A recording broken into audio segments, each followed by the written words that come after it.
Welcome back to Studio 5. You know, when you look at this great dog here, you can't imagine that anything bad could possibly come from something so cute until something bad comes from it, and then you got a mess to clean up. John Hopkins here from Zerorez.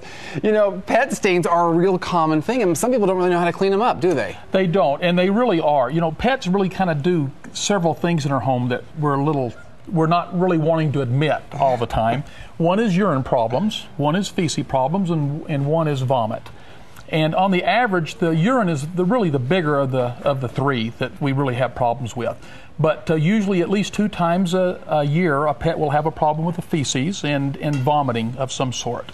I think this is making Jake nervous. I was talking about this thing. Should I set him down, you think? We better let him go. Yeah, well, Jake, you would never do that stuff, so I'm gonna let you get down, Jake. There you go, okay? But we love our pets, Darren. I mean, they're sweet, they're kind, they're loyal. Sometimes loyal more people. They are better friends than most people, I think, in a lot of cases. And so, you know, 72% of all households in America own at least one pet. Now, there's multiple pets in those 72, but at least one.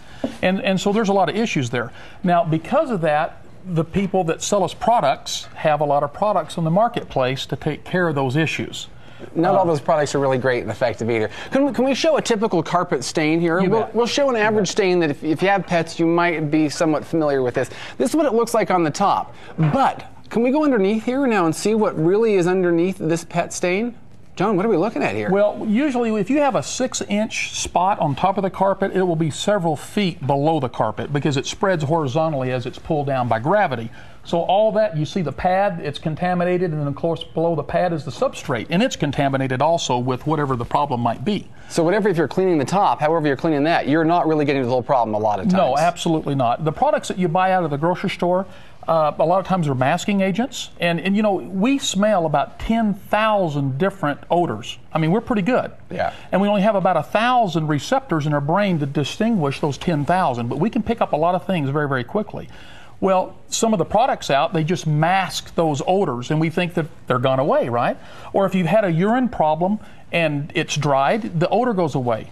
And then all of a sudden a high humidity day comes along and the odor's back again magically. And what's happening is those metallic and organic salts, once the moisture's gone, they seal back up. Moisture hits them, they release again, and you're smelling ammonia that pops out. In fact, I want to show you what average happens when you're cleaning an average carpet. The average person, they tend to sort of just flood the area. This is what happens when you you have a little carpet cleaner or something like that. What are we doing here there, John? Well, the normal cleaning system is hot water extraction, and they flood that fiber with fluid and soap. And of course, gravity takes over, and we saw what was below the pad from the pet. The same thing takes place. You can only pick up about 70% of everything that you put into that carpet with traditional methods. So 30% of that is carrying even more urine or feces or vomit into other areas.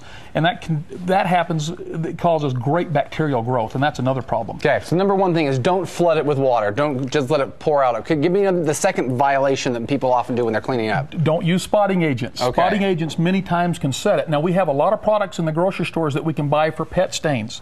And sometimes they work, and sometimes they actually set the problem in the carpet and you can't remove it. So don't be misled by thinking that actually is working. Sometimes it could be actually making it worse. Third mistake that we sometimes make. Don't use odor fixers, we call them. They're masking agents. Nothing's really being taken care of. It's just masking the odor, and you think it's gone, but it's not gone. Okay, and then the fourth mistake we sometimes make when we're trying to clean up? Well, we always want to go to that carpet and start rubbing it out. Yeah, you scrub it all out. Scrub it out, yes. And that fiber will pillow on you, and once it pillows, it abrades, and then the carpet basically is ruined at that point. Yeah, that's probably ruining the carpet more than the pet stain initially. Absolutely. There are ways to actually get the pet stains out of there. You're like, okay, well, now what do I do? Now I've got the stain. You told me what I can't do. Give me some 4 rules of the things we should do. Well, the first thing is you call a professional immediately, because you want to get that out of the carpet. The longer that lies in the carpet, the longer it has to breed. And not only do you start smelling the ammonia, but as the bacteria grows, it produces excrement and feces, and then you start smelling those issues. And that's a very bad thing. So call a professional. Zerorez has a couple of proprietary things, a couple of things that you guys use, including the technique that you use to actually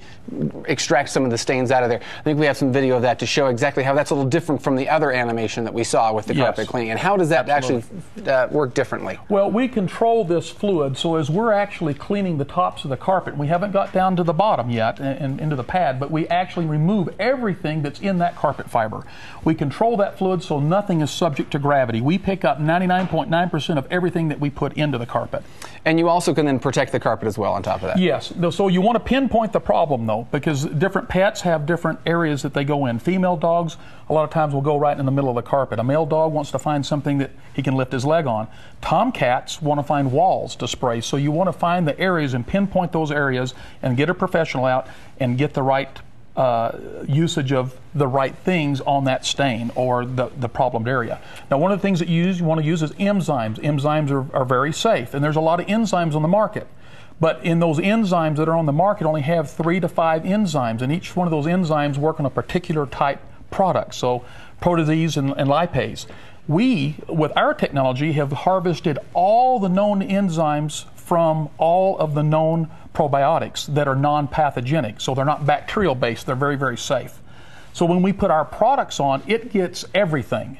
And an enzyme's like a little nuclear reactor. It just cannibalizes and breaks things down very, very, very quickly. So like a little Pac-Man, goes through and eats out the stuff that takes care of it. Up. So that's actually good to have. If you'd like to know more information, and if you actually have some pet problems in your house and your carpet, the folks at Zerorez are really the experts to take care of that for you. You can go to their website at myzerorez.com, but here's the extra added benefit. If you have some pet issues that you'd like to have taken care of, you can call them right now at 866-ZEROREZ. Okay, see? If you don't have pets, you benefit. If you do have pets and pet problems, you benefit as well. Thanks, John. Thanks for the tips. You bet. People's rooms will be smelling a lot better, I think, after today.